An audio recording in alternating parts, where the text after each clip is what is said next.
자, 안녕하십니까. 세종국토개발대표 전원서입니다.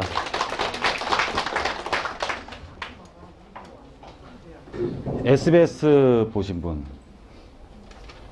SBS랑 한경이랑 교집합이신 분, 한경 손님들도 꽤 많이 오신 것 같아요. 저 오늘 처음 강의 오신 분, SBS에서. 예, 대부분이시죠. 예. 기존에는 이제 작년까지는 한국경제에서 5년 동안 이제 패널로 있다가요. 올해부터 이제 SBS로 옮기게 됐습니다. 예, SBS로 옮기게 됐고, SBS 패널들도 그동안 잘해왔죠, 그쵸? 근데 아마 또 다른 실력을 아마 보게 될 겁니다. 여러분들, 예, 그동안에 듣지 못했던 부분들과 새로운 강의 패턴을 보시게 될 건데요. 일단 모르는 분들이 많으니까 제 소개를 드리면, 부잣집 아들같이 생겼죠. 예, 원래는 부잣집 아들이었어요. 저희 아버지가 이제 부산 수대, 지금은 그 부경대죠, 그쵸? 부산에 있는 부경대를 졸업하시고, 우리나라에서 참치 캔을 처음 만드신 분이세요. 그러니까 유진참치 대표이사셨는데, 이제 이게 자본이 없으면서 이게 좀 빠른 분들은 원래 부도가 나게 돼 있거든요. 그래서 굉장히 어릴 때 이제 부도가 났습니다. 그래서 이게 우리 이렇게 장난기가 심해갖고 좀 막 이렇게 예, 마이크 우리 전화할 때 마이크 갖다 대요. 예, 핸드폰 다 될 수 있으면 무음으로 해주시고요. 저도 이 세미나 있는지 아는데도 그 전화가 한 10통 이상 와 있어요. 보통 끝나면. 근데 저는 2시간 동안 나가면 한 5천만 원 벌어 오거든요. 마음 잡고 나가면은. 근데 제가 안 벌고 여러분들한테 세미나 해드리는 거니까 세미나의 최소한의 예의는 지켜주시기 바랍니다. 예. 그래서 이제 그렇게 해서 아버님이 사업을 할 때는 참치킨 처음 만들고 사업할 때는 이제 자제분 소리를 막 들었었어. 근데 사업이 망하니까 이제 뉘집 아들로 변해요. 예. 이제 그러면서 거의 우리 아버지가 제일 듣기 싫어하는 말 중에 하나인데 뭐 자수성가를 했다라고 뭐 합니다. 주변에서는. 저는 부모님한테 많은 도움을 받았다고도 생각을 하지만, 자, 그래서 이제 제가 이제 92학번, 나이로는 92학번이고 이제 45입니다. 예, 올해. 재수를 하고 이제 93학번으로 됐는데, 전공은 중앙대에서 도시공학과를 공부를 했어요. 근데 저희 때가 IMF 때였거든요. IMF 때다 보니까는 다닐래면 다녀라야, 그냥 월급이. 다닐래면 다녀라. 너 아니어도 사람은 많다. 지금이랑 굉장히 비슷한 청년 실업이 굉장히 많을 때입니다. 예. 근데 이제 저는 지금도 좀 우려스러워하는 것 중에 하나가 있지만, 여러분들이 가장 착각하는 것 중에 안정적이지 않은 것을 안정적이라고 생각하는 부분들이 굉장히 많이 있습니다, 살면서. 그래서 저는 집에서 도와주지 못하면서 제가 월급쟁이를 한다라는 것은 저한테는 굉장히 불안정한 제 위치였어요. 집에서 도움을 어느 정도 주면서 직장 생활을 하는 것은 안정일 수가 있겠지만, 전혀 자본이 없는 상태에서 직장을 다니는 것은 저한테 굉장히 불안정한 위치였기 때문에 사업을 하려고 마음을 먹었습니다. 자, 그래서 이제 들어보시면 알겠지만 제가 얼마나 말을 잘하는지 아실 건데 그때부터 이건 자신이 있었어요. 그래서 과연 뭐를 팔아볼까, 이제 어떤 걸 팔까, 이제 그래서 차를 팔까, 보험을 할까, 뭐를 할까 하고 망설이다가 부동산을 하게 됐습니다. 도시공학과를 전공을 하다 보니까 돈이 없어서 어디다 차려야 될지를 차로 돌아다니지도 못했었어요. 그래서 관악산을 계속 올라가면서 광명도 한번 보고 과천도 한번 보고 안양도 보고 서울시 멀리를 막 이렇게 보면서 어디서 중개업을 할까 계속 몇 번을 오르락내리락 하는데, 그렇게 안 보이던 게 갑자기 딱 보입니다. 바로 앞에 봉천동이라는 게 보여요. 봉천동이라는 게 딱 보이는데, 광명만 가더라도 그때 부동산 권리금이 5천만 원이 넘었었거든요. 근데 봉천동은 재개발 구역이었기 때문에 사업장 월세가 원룸보다도 쌉니다. 다 철거가 될 예정이니까. 그래서 거기 가서 부동산 500에 30만 원으로 시작을 합니다. 저 500에 30만 원으로 시작을 하는데, 재개발은 굉장히 난해한 부분이 많아요. 난해한 부분들이 지금 굉장히 많이 재개발이 됐습니다, 사실. 봉천동 같은 데는 화장실에서도 분양권이 나왔었어요. 이게 작업을 막 잘 해가지고 막 소유자 갖다 넣어놓고 짜고 막 그렇게 해갖고 그랬었는데, 여하튼 간에 굉장히 어려운 사실들이 많아서 A라는 퀘스천을 1, 2, 3, 4한테 물어봅니다. 1, 2, 3, 4. 부동산 1, 2, 3, 4한테 물어보는데 굉장히 어려운 이 질문이었겠죠. 그쵸? 그래서 물어보니까는 중개업자의 1, 2, 3, 4의 대답이 다 틀려요. 다 틀렸다는 뜻은 뭐냐면 하나만 맞았거나 모두가 다 틀렸거나. 그죠? 그래서 아무도 못 믿게 됩니다. 이때부터 제가. 아무도 못 믿게 되고, 그때는 이제 건설교통부였는데 건설교통부의 모든 것을 질의를 해가지고 회신을 받기 시작을 해요. 그러면서 그걸 제가 책으로 만들었습니다. 굉장히 어려운 것을 지금도 갖고 있어요. 그래서 질의 회신을 만들어 가지고 굉장히 어려운 것을 책으로 만들었어요. 책으로 만들었는데 제가 돈이 없으니까는 부동산을 목이 좋은 데 차렸겠어요? 안 좋은 데 차렸겠어요? 근데 우리나라 사람들이 말은 엄청 잘 들어요. 제가 부동산에다가 크게 써놨어요. 마지막에 들려야 할 집. 와, 진짜 다 마지막에 오는 거야. 진짜 다 마지막에 오는데 할 일이 없으니까, 손님이 안 들어오니까 뭐를 했냐면은 일이 어려운 것들을 질의회신을 하기 시작을 하게 되고, 한 구역의 등기부 등본을 다 열람을 했습니다. 건축물 대장을 다 떼고. 그래서 순위를 쫙 먹였어요. 제 나름대로. 거기에 공시지가를 곱해가지고. 그러면은 재개발, 우리 사보신 분들은 알겠지만은 대지가 6.7평인데 뭐 5평인데 12.5평인데 각기 개별성이 엄청나게 다르죠. 그러니까는 그 사람이 어떤 물건 몇 평을 딱 봤다라고 하면 저는 그게 다 정리가 돼 있기 때문에 몇 번지 물건인지도 다 알아요. 그래가지고 이거는 조합원 순위가 몇 위쯤 될 것으로 예상이 되니까 몇 평을 받을 수가 있다. 이렇게 해서 말하면 100% 다 계약입니다. 100% 다 계약. 제 나이가 그때 28살이었어요. 어떤 사람은 들어왔고 사장 어딨냐 그래. 제가 앉아있는데도. 워낙 새파란 놈이 앉아있으니까는. 자, 그렇게 해서 재개발을 그때부터 하게 됐었고, 그런 질의 회신집을 이제 이 기본으로 해서 여러 가지 재개발에 대한 책을 내기 시작을 합니다. 그러면서 책을 처음에 한국경제신문 BP센터라는, 한국경제 BP라는 한국경제 출판사에서 제가 책을 내게 되고, 그 다음부터 방송 요청이 들어오고 하면서 계속 강의를 하고 돈을 벌고 있습니다. 근데 제일 해본 경험치를 말씀을 드리면, 뭐가 될 것 같더라, 뭐 카더라, 소문 이런 것들보다는 부동산은 가만히 살펴보면은 이게 우리가 경제활동이라고 생각하는 분들도 굉장히 많은데 사실은 모든 게 다 법률활동입니다. 모든 게 다. 지금 우리가 초과이득 환수에 관한 법률이죠, 법률. 그죠? 우리 금융에 대한 법률들. 그 법이 어떻게 발표나느냐에 따라 분양가 상한제 폐지 다 법률입니다. 경제가 우선이 되는 게 아닙니다, 사실은. 법률을 기반으로 유동성이 어떻게 되는지만 체크를 하면 부동산은 돈 벌기 진짜 쉽습니다. 우리 뭐 주식 뭔지도 모르잖아. 비트코인이 뭔지도 모르면서 살잖아, 막. 근데 부동산은 좀만 공부하면 금방 알아요. 그래서 너무 어려워하지 마시고, 막 여기 와서 뭘 엄청나게 배우려고도 하지 마세요, 그냥. 왜냐면 이게 커리큘럼을 가지고, 뭐 이게 테이블 없는데 앉았다고 실망 전혀 하지 마. 적을 거 한 개도 없어요. 예? 적을 거 한 개도 없고 적는 사람이 이상한 사람이야. 예? 그 적은 거를 제가 보는 적을 못 봤어, 사실. 막 또 사진도 엄청 찍어요, 보면은. 사진 찍은 거 본 사람 한 명도 못 봤다, 제가. 예?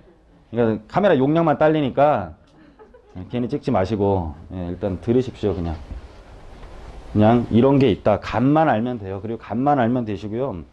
모든 거는 그냥 어디서 찾아볼지만 알면 됩니다. 우리나라 얼마나 IT 강국이에요. 모든 정보의 바다, 그죠? 예?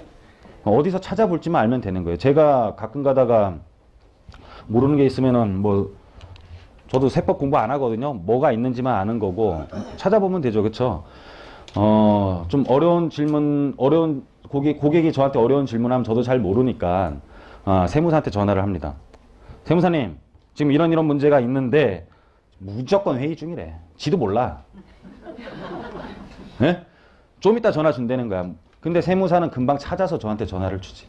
그죠? 뭔 소리냐면 외우고 적을 필요 없다, 그냥.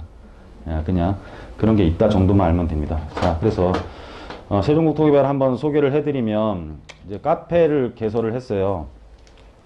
뭐 SBS에서 유명한 사람들 다 카페들 하대요. 예? 그렇지 않아요? 카페 하길래 저도 한번 만들어 봤습니다.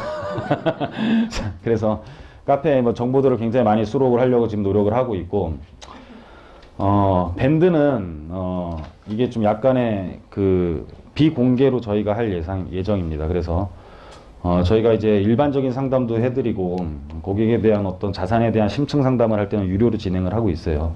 그래서 유료를 진행을 한 분들 치고, 돈이 안 아까워나 하는 사람이 없습니다. 돈을 다 아까워합니다. 거기서 끝나면. 그래서 그런 분들한테는, 끝까지 AS 차원에서, 정보를 제공을 하고, 어떤 공유를 하는 그런 시스템을 가지려고 밴드는, 올해부터는 부득이하게, 유료로 진행되는 것을 이제 저희가 공지를 해드리고요. 그리고 지금 카메라로 찍고 있지만은, 모든 방송은, 모든 이 강의는 유튜브에서 다시 확인도 가능합니다. 그래서 다시 들을 내용이나 좀 체크하실 부분들이 있으면 다시 유튜브에서 들어도 되고요. 여러분들 지인들 그냥 소개시켜 드려도 됩니다. 요거 안 얻어먹을 정도로는 해드립니다. 강의. 예.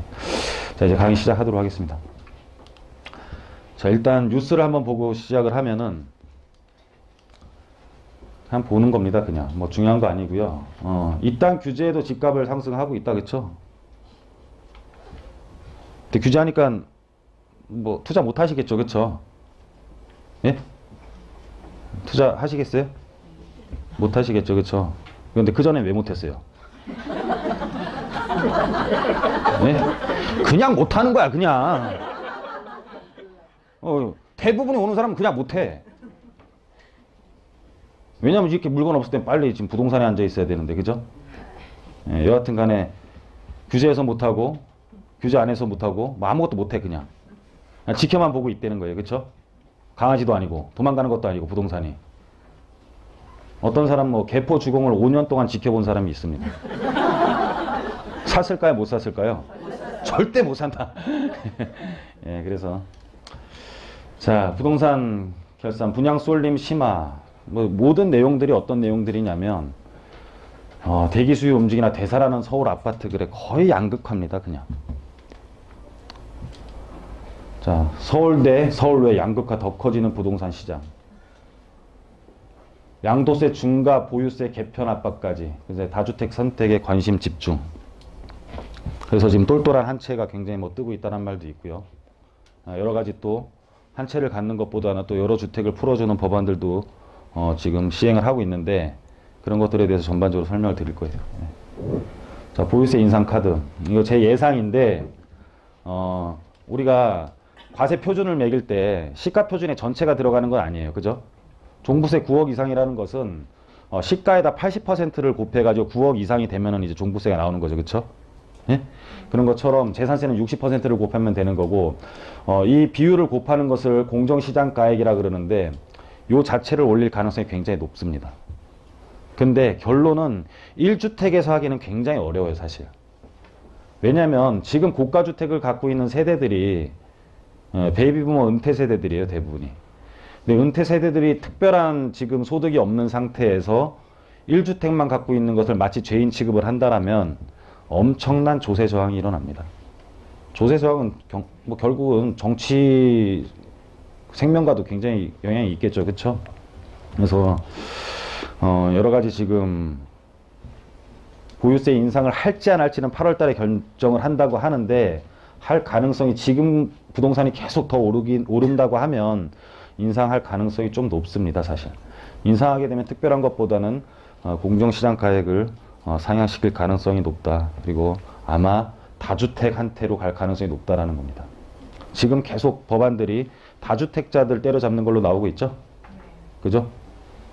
왜 다주택을 못 때려잡는지에 대해서 얘기를 오늘 할 거예요.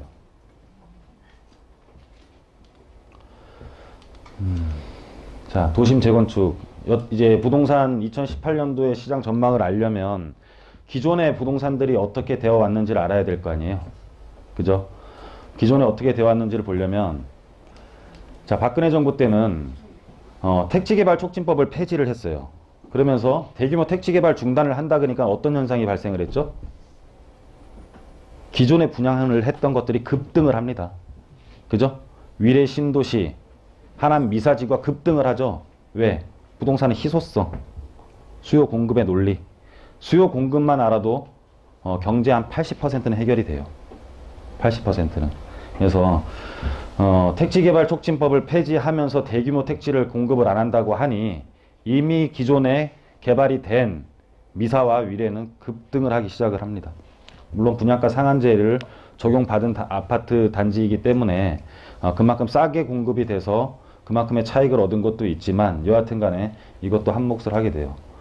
그리고 주택담보대출 규제를 완화를 하면서 돈을 있는 대로 풉니다. 최경환이. 될 때까지 푼다. 될 때까지 푼다라고 했었습니다. 근데 여러분들 못 믿었죠. 그쵸? 예? 될 때까지 푸니까 급등을 합니다. 돈을 풀게 되면은요, 고가주택이 굉장히 상승하는 효과를 발생을 해요. 이제 호황이라 그러거든요. 돈을 풀면은. 돈이 없으면 불황이죠. 그쵸? 돈이 많아지는 것은 호황이라 그러고, 돈이 없어지는 것은 불황이라고 하죠. 만약에 금리가 굉장히 높아서 또는 우리나라가 굉장히 불안정해서 IMF 같은 이 사태가 오면 우리나라가 불안하니까 우리나라에 있는 돈이 싹 다 빠져나가죠. 예? 빠져나가면은 달러를 우리나라 돈을 주고 달러를 살려면 달러 값이 엄청나게 올라가잖아. 예? 돈이 싹 빠져나가는 것은 불황이지. 외환 위기. 우리나라가 자금이 빠져나가니까 외환에 대한 위기를 갖는다. 무슨 말인지 이해 가세요? 근데 돈이 많아지는 건 호황이지. 호황이면 어떤 일이 발생을 해요? 인플레이션이 발생을 하지. 돈이 많으니까. 집의 숫자는 한정돼 있는데 돈은 풀어버렸어. 어떻게 돼요? 집값은 올라가. 지금 전세 금액이 왜 이렇게 비싸? 악순환이에요. 악순환. 서민들이 집을 못 구하니까 서민들이 집을 잘 구하기 위해서 전세 자금 대출을 해주죠. 네? 전세 자금 대출을 해주면 전세값은 어떻게 돼요? 올라가는 거야. 악순환이야. 당장은 땜빵을 하는 것 같지만 악순환이다 그냥. 다 설명드릴 거예요. 여하튼 간에 가진 사람만 더 가질 수 있는 구조를 계속 만듭니다. 왜냐면은 담보대출을 많이 해주니까 그 돈을 담보로 또 집을 사니까 가진 사람은 계속 담보대출에 대한 여력이 생기는 거지. 담보대출을 받는 게 돈을 모으는 것보다 훨씬 빠르잖아요. 내가 직장인으로서 돈을 모으는 게 빨라 아니면 집에서 잠깐 뺏쓰는 게 빨라? 뺏쓰는 게 훨씬 빠르지. 그러면은 누가 돈 있는 부자가 빨라 돈 없는 사람이 빨라? 부자가 빠른 거야. 그리고 부자는 계속 돈을 버는 거야. 없는 사람은